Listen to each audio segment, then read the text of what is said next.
Hey everyone, and welcome to this deep dive on the future of XR. We're going to be looking at an article called Why XR Will Not Fail. It was written by Chris Burgess. He runs this consultancy called Catalysts for Emerging Tech, and he really helps companies figure out how to make products that people actually want. And you know what else? He's super into spatial computing, so I think his take on XR is going to be really interesting. Yeah, I agree. His insights are really valuable. And in the article, he actually gives three main reasons why he thinks XR is going to be huge. And they're all connected to some pretty major tech trends we're seeing right now. Okay, so then the first one that we're going to be looking at is wearable tech. I mean, it's everywhere these days, right? Right. You've got your smartwatches and your fitness trackers and even those Meta Ray-Ban glasses. Burgess argues that this growing comfort that we have with wearables, all this stuff that we wear, is a sign that we're actually ready for more advanced XR devices. What do you think about that? I think he's right on the money with that one. Look at the Apple Watch, for example. It now supports gestures. And Burgess thinks that this might be a sign that Apple's eventually going to integrate the watch as a companion device for XR. Maybe they'll even use that haptic feedback so you can actually feel virtual objects. Well, that's a cool idea. Yeah. And it makes a lot of sense, right? I mean, we're already used to wearing tech on our wrists. So it's not that big of a leap to using it to interact with, virtual worlds. Exactly. And think about all the data that our fitness trackers are already gathering, your heart rate, your activity levels, all that stuff. Now imagine that information being used to actually personalize your XR fitness experience. So it could tailor workouts to your exact needs. Exactly. And even give you real-time feedback, based on your biometrics. It'd be like having a personal trainer right there in the virtual world with you. But it's not just fitness, is it? I feel like all sorts of wearables could enhance XR. Yeah, definitely. Like smartwatches already let you do mid-air gesture control, which is directly applicable to how we might interact with XR in the future. And even those hearables like the AirPods Pro with their spatial audio, they're already making things more immersive. It's like we're slowly building the foundation for this seamless XR world. It really is. And those Meta Ray-Bans, even though they're just smart glasses for now, Yeah. their popularity in Europe especially shows that people are open to wearing tech on their faces. Yeah. So that transition to, full-blown AR glasses could be a lot smoother than we think. For sure. It's all about gradual adoption and comfort levels. Speaking of comfort, the second reason Burgess is so optimistic about XR is AI, artificial intelligence. Okay, AI. Everyone's talking about it, but how is it actually impacting XR? Well, it's becoming deeply integrated into XR devices and experiences. A great example of this are those Journey Lens smart glasses. They use AI and sensors to figure out when the user is distracted. It's like having a built-in assistant that understands your context. So it's not just about the fancy graphics and immersive worlds anymore. It's about AI making XR devices smarter and more responsive to us as individuals. Exactly. And the existing VR and AR headsets are already showcasing this. The Quest 3, for example, with its hand tracking and full body motion capture. And room scanning, it's all powered by AI.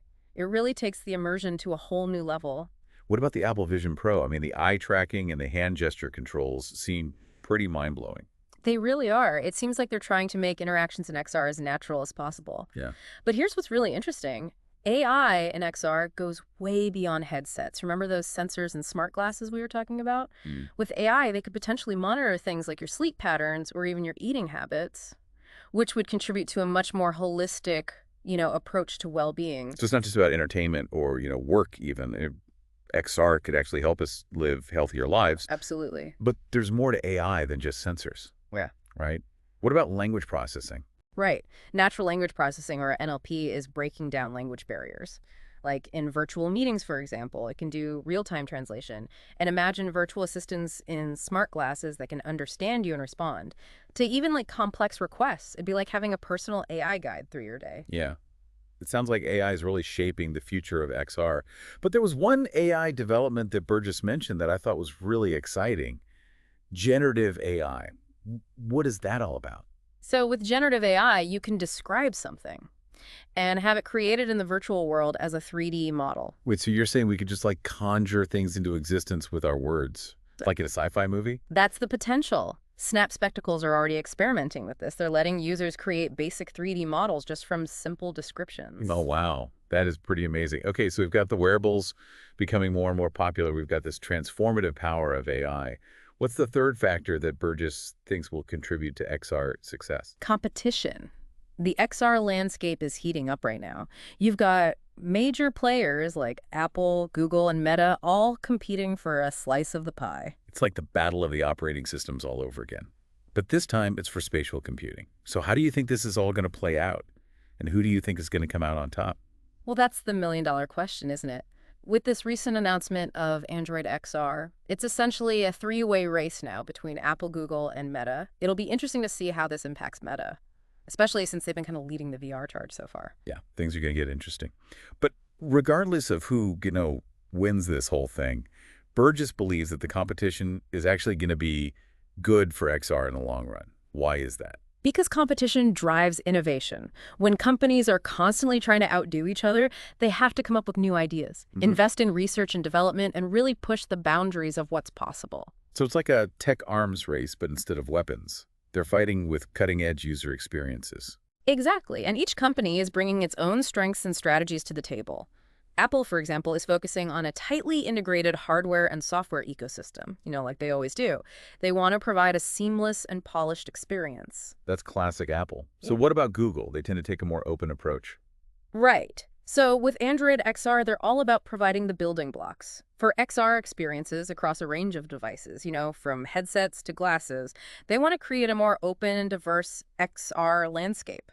So you've got Apple going for this controlled, curated experience, and Google is building a more open platform. So where does that leave Meta? Well, Meta seems to be doubling down on building the core AR and VR hardware and platforms. As we can see with their research projects like Aria and Orion, they're aiming to establish their own operating system and challenge both Apple and Google. Wow. So it's a three-way battle for the future of spatial computing. Yeah. And it's not just these tech giants duking it out. There are also some major partnerships happening that are shaping the XR landscape. Yeah, there are a ton. You've got Samsung working with Google on hardware, Meta's collaborating with Microsoft on software, and there's even a partnership between Meta and Lenovo to build hardware running Meta's software. Oh, and don't forget about Apple's partnerships with Disney and ESPN for content. It's a tangled web for sure. It makes you wonder, with all these different players involved, is there even room for everyone? That's a great question. And it leads us perfectly into the next part of our deep dive, where we'll explore some additional trends shaping XR's future and delve into the distinct roles that headsets and glasses are playing in this evolving landscape. You were just asking if there's even room for everyone with all these companies jumping into XR. Yeah, is it going to be too crowded? Well, Chris Burgess actually talks about this in his article. He says that the industry is moving away from this idea of a one-size-fits-all XR device. Instead, we're seeing this distinction emerge between headsets and glasses, each one kind of catering to different needs and use cases. That makes sense. Like a headset is great if you want to be totally immersed in a virtual world, Yeah. but you're not going to wear that out on the street, Yeah. Glasses, though, they can blend those digital elements into your real-world surroundings. Exactly.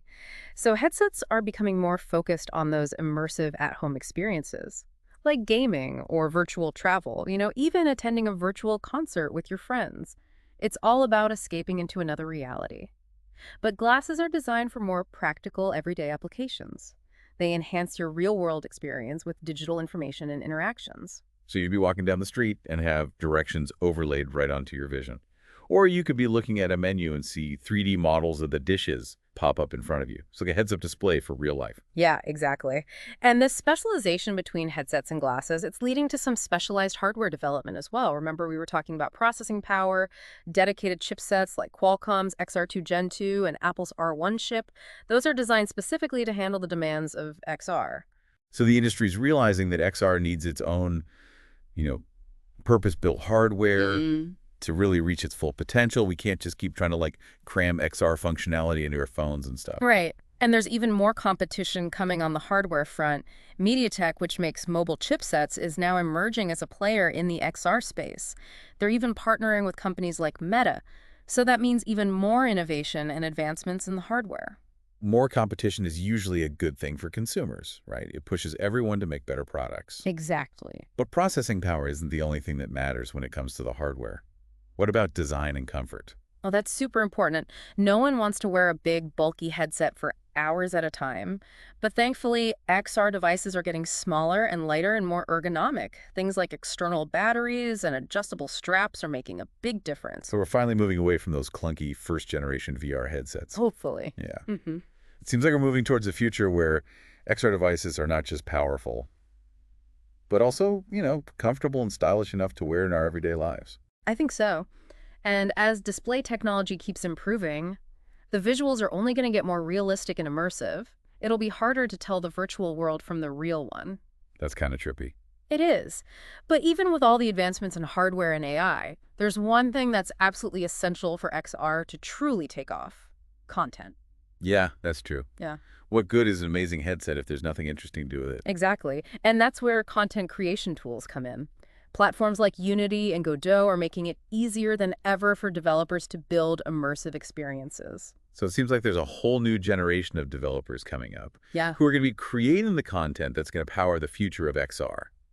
But what about the rest of us? Is there a way for, everyday people to get involved with content creation? Absolutely. That's where the idea of democratizing XR comes in. Companies like Snap and Niantic are investing in no-code and low-code solutions that let anyone, regardless of their technical skills, build their own XR experiences. Oh, that's cool. So instead of needing to learn complex coding, you could just use drag and drop interfaces or visual scripting to bring your ideas to life. Exactly. It opens up a whole new world of possibilities. Imagine teachers building virtual field trips for their students, or artists creating immersive art installations, even just everyday people making games to share with their friends and family. The possibilities are endless. Okay. Okay, so we've got the hardware, the AI, the competition, the content creation tools.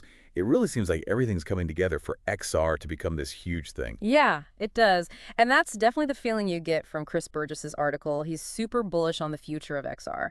And he doesn't just stop there. He goes on to explore some of the specific ways that XR will impact different parts of our lives.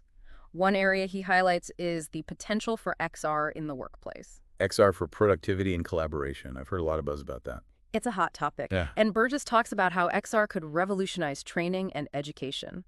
Imagine, instead of just reading a manual or watching a video, employees can learn new skills in an immersive, interactive environment. So it's not just passive learning anymore. You're actively engaged, and it's like learning by doing, but in a safe, virtual world where you can experiment without real-world consequences. Yeah, exactly. Like a surgeon practicing a complicated surgery in a virtual operating room, or a mechanic learning to repair an engine in a 3D simulation. It's incredible. It sounds like XR could really change how we approach professional development. But it's not just about individual learning, right? What about using XR to enhance teamwork and collaboration? That's another exciting area.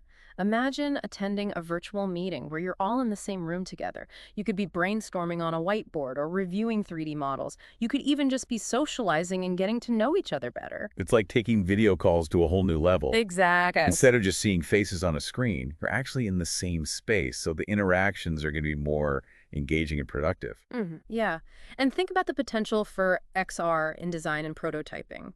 Architects and engineers could work on a building together in a virtual space, walk through it, make changes in real time. They'd get a much better feel for the final product. That would save so much time and money. And it's not just limited to architecture. Product designers, engineers, even fashion designers could use it.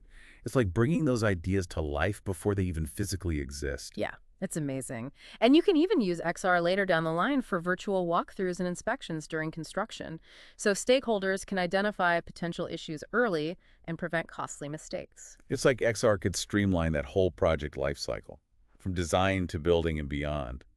But we've talked a lot about work. What about the impact of XR on entertainment and our social lives? Oh yeah, XR is already changing the entertainment landscape. We're seeing these incredibly immersive games and virtual concerts, and even virtual travel experiences where you can explore distant places from home. It sounds like XR could really expand our horizons. And it goes beyond just individual entertainment. Chris Burgess thinks XR is going to become a bigger part of our social lives, allowing us to share experiences with friends and family in these virtual spaces. You could go to a concert together, explore a museum, or just hang out in a virtual park.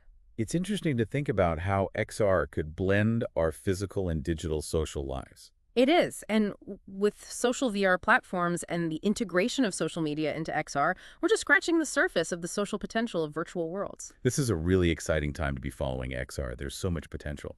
But before we get carried away with all the possibilities, maybe we should take a step back and think about the main takeaway from Chris Burgess's article. He's incredibly optimistic about the future of XR. He thinks that all these trends we've been talking about, the wearables, the AI, the competition, the content creation tools, all of that is setting the stage for XR to become a mainstream success. It's an exciting vision.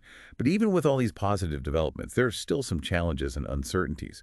As XR becomes more integrated into our lives, what are some potential downsides or ethical concerns that we should be aware of? That's a really important question to ask. What are some of the potential downsides? Yeah, I mean, it's easy to get caught up in all the excitement, Yeah. but we also have to be realistic about, the challenges. And to be fair to Chris Burgess, he does bring up some of these concerns in the article. I think one of the biggest ones, and it's something that comes up with any new tech that, collects data, is privacy. Right? We've seen this with smartphones and social media. As XR devices become even more sophisticated and more integrated into our lives, they're going to be able to gather even more data about us. Everything from our location to our habits, even like our emotional responses. Exactly. And that brings up some big questions. Who's going to have access to this data? How it's going to be used? What safeguards are in place to prevent it from being misused? It is a little unsettling to think about that these devices could be constantly watching us and recording everything. Our movements, our facial expressions, even our eye movements, like a whole new level of potential surveillance. And it goes beyond just the data itself. Yeah. There's also the potential for XR to be used to manipulate people. Imagine targeted advertising that's personalized to your emotions or your vulnerabilities, or immersive experiences designed to influence your behavior without you even realizing it. It's like a blurring of the lines between reality and advertising or even propaganda. If we're spending all our time in these XR worlds, how do we know what's real anymore? That's a great question, and it's something we need to be very careful about. As this technology becomes more powerful, we need to develop, critical thinking skills. We have to be able to discern what's real and what's not. Yeah, it's like we need a whole new set of digital literacy skills to navigate the world of XR. But privacy and manipulation aren't the only concerns, right? What about the impact on our social interactions and human connection? That's another big one. Well, XR has the potential to connect people in these amazing virtual spaces. There's also a risk that it could lead to more social isolation and a decline in real-world interactions. Yeah, I can see that happening. If people are spending more and more time in these virtual worlds, they might start to neglect their real-world relationships. It's a balancing act for sure. We have to make sure that XR is enhancing our social lives, not replacing them. Right. It's about finding that sweet spot where we can benefit from the connections and experiences that XR offers, but without, losing sight of those real-world relationships. And then there's the issue of accessibility. XR is still pretty expensive, so not everyone can afford it. It could end up creating a digital divide. Absolutely. We need to make sure that XR doesn't make those inequalities worse. It's important to find ways to make this technology more accessible to everyone. So we've got privacy concerns, manipulation, social isolation, accessibility. Those are some pretty big potential downsides. But is there anything we can do about it? Are there any solutions? I think there are. It's going to require a multifaceted approach. It's not just up to the tech companies to build responsible technology. We need ethical guidelines, regulations, and social norms that promote the responsible use of XR. So it sounds like we need everyone to be involved. Tech companies, policymakers, educators, even everyday users. Exactly. We need to be proactive and have open and honest conversations about the potential impact of this technology. It feels like we're at a crossroads. We can either ignore the risks and just go all in on the hype, or we can be more cautious, acknowledge the challenges, and work together to shape a future where XR is used ethically. Yeah, well said. And I think that's a great place to wrap up our discussion. Chris Burgess's article gives us a lot to be optimistic about, but it's ultimately up to all of us to make sure that this technology is used for good. Absolutely. Well, thanks for joining me for this deep dive into the future of XR. We've covered a lot of ground, from the amazing possibilities to the potential challenges. It's been great exploring this with you. And to everyone listening, we hope this has given you some food for thought as we all kind of step into this uncharted territory of XR. Remember, the future isn't set in stone. It's something that we're all creating together. So keep exploring, keep asking questions, and keep the conversation going. Until next time.